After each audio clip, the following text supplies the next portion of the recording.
Gue nggak pernah tahu ya Batik Air tuh bisa terbang ke Dubai, itu gue nggak tahu. Nggak tahu gue.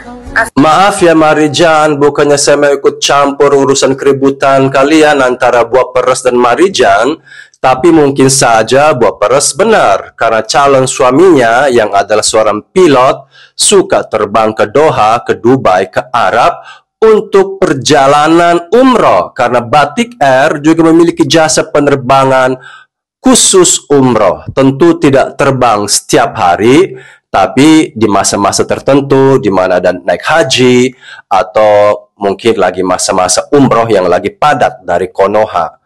Menurut saya ini adalah hal yang sangat wajar. Memang tidak semua penerbangan itu bisa masuk ke Uni Eropa, hanya Garuda. Ya, Uni Eropa hanya Garuda yang layak masuk, namun sekarang juga Garuda tidak memiliki penerbangan satupun ke Uni Eropa, karena setelah pandemi mengalami krisis. Namun kalau ke area Arab itu ya ada ya dispensasi lah. Jadi beberapa penerbangan dari Konoha termasuk Batik Air atau Lion Air bisa mengangkut orang-orang untuk perjalanan umroh. Jadi menurut saya kita harus cari terlebih dahulu informasi sebelum kita ya upload di social media. Lagian kalau memang pilotnya ini mau ke Arab naik onta ke, atau dia mau naik motor bebek ke, atau naik kapal laut, atau berenang pula, sebenarnya adalah urusan pilot ini. Toh yang mau kawin ini adalah Buah Peres dengan si sang pilot, dan ya mari kita lah urusin pasangan kita masing-masing lah. Nggak harus kita kepoin berapa gaji si calon suami lah, inilah itulah. Toh juga kalau Buah Peres mau nanggung suaminya, ya urusan dia juga. Lagian zaman now kan lumrah banget kan seorang wanita memelihara gitu kan seseorang laki-laki. Ini kan lagi musim seperti ini. Jadi menurut saya ya sudahlah. Yang penting ini adalah cinta sejati yang awet dan bukan cinta terlarang. Itu saja, terima kasih. Yang penting bukan pelakor-pelakoran, bukan mencuri laki orang atau mencuri hak orang lain ya. Jadi terima kasih Marijan, dan semoga satu saat bisa terbang dengan Batik Air umroh. Tolong Batik Air kasih saya komisi 10% ya, karena saya sudah promosi Anda. Aku jadi brand ambassador umroh aja deh untuk ya Arab dengan Batik Air. Bye. Nggak ada pilot yang mau malu, lu cuma celup-celup doang. Dari bule ini dicelup, dari bule itu dicelup. Kalau gue Perseteruan sengit antara Buah Peres dan Marijan. Semua berawal ketika Marijan menyindir dan mengejek Buah Peres dengan mengatakan paling pilot gajinya itu nggak sampai 80 juta kalau di Konoha. Kalau pilot luar negeri seperti Emirates baru bisa 200 juta atau 500 juta. Oleh sebab itu, Buah Peres langsung naik hitam dan menyindir dan mengejek si Marijan dengan mengatakan, lo cuman modal teh celup-celup, celup sini celup sana seperti teh sosro, atau mencelup biskuit Mario Regal di cappuccino atau di susu atau di kopi. Hanya modalnya celup-celup. Mana ada pilot yang mau sama kamu karena kamu hanya mencelup biskuit di dalam teh atau cappuccino. Kenapa terjadi keributan ini antara Buah Peres dan Marijan? Lagian kalau Buah Peres mau dengan tukang beca, tukang bajai, atau pilot, ya suka-suka dia. Kan dia juga gak minta duit ke Marijan. Kecuali minta duit ke Marijan. Ya dia mau suka mau ngapain kan, mau juga pelihara brownies bantet, ya urusan dia. Ini adalah perseteruan yang tidak masuk akal. Kenapa urusan pilot dibahas? Lagian itu adalah urusan jam terbang, apakah sudah senior, dan gaji itu nggak mentok 80 juta. Bisa lebih atau kurang tergantung jam terbang dan senioritas. Mari kita berdoa untuk perdamaian antara Marijan dan Buah Peres. Dan semoga mereka masing-masing menemukan celup-celup yang mereka sukai. gue kan juga justru tes DNA.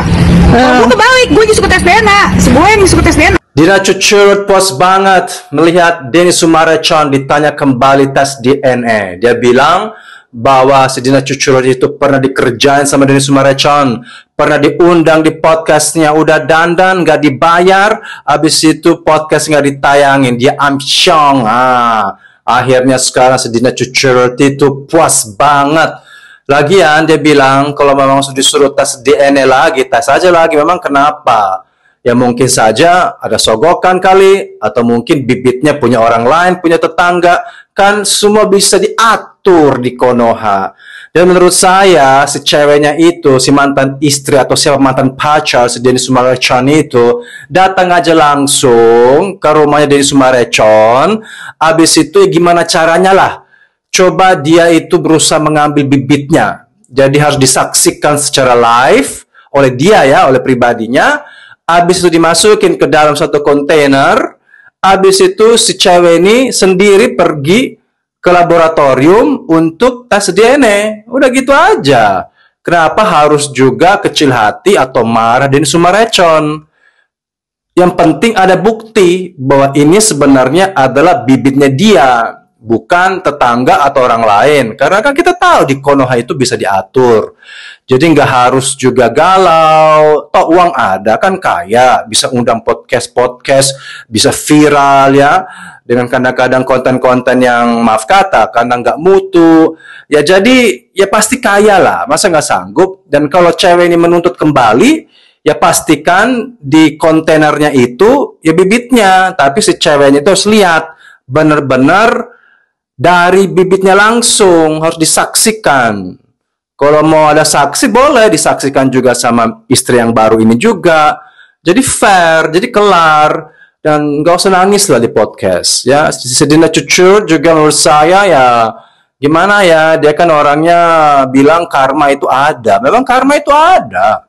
Saya juga sering dikerjain orang kok, karma itu ada. Maka kalian netizen yang suka menghina saya, yang suka ngebully saya, nggak apa-apa, saya nggak pernah bully kalian kok. Saya hanya memberikan komen, tapi karma akan datang. Ya, kamu bully saya, nanti kamu akan dibully. Kamu ngatain saya bully kere, kamunya akan tetap kismin. Kamu ngatain macam-macam ke saya, yang dibahas itu argumen, jangan dibahas body shaming, ya. Saya nggak pernah ke konten yang lain menghina orang, ya. Sedih. Ternyata memang inilah keadaan Konoha, semakin terpuruk dalam moral pendidikan, dan di grassroots-nya itu semakin tidak ada kesopanan dan kehormatan. Mengerikan sekali. Jadi ini bukan lagi menurut saya the smiling country. This is not a smiling country anymore. A welcoming country, not anymore, but it's a bullying country. This is my point of view. Of course, there are many people that are loving me, they follow me, and they appreciate what I do, but many people also, they go against me. So, ini juga merupakan suatu, gimana ya, memang kenyataan di lapangan.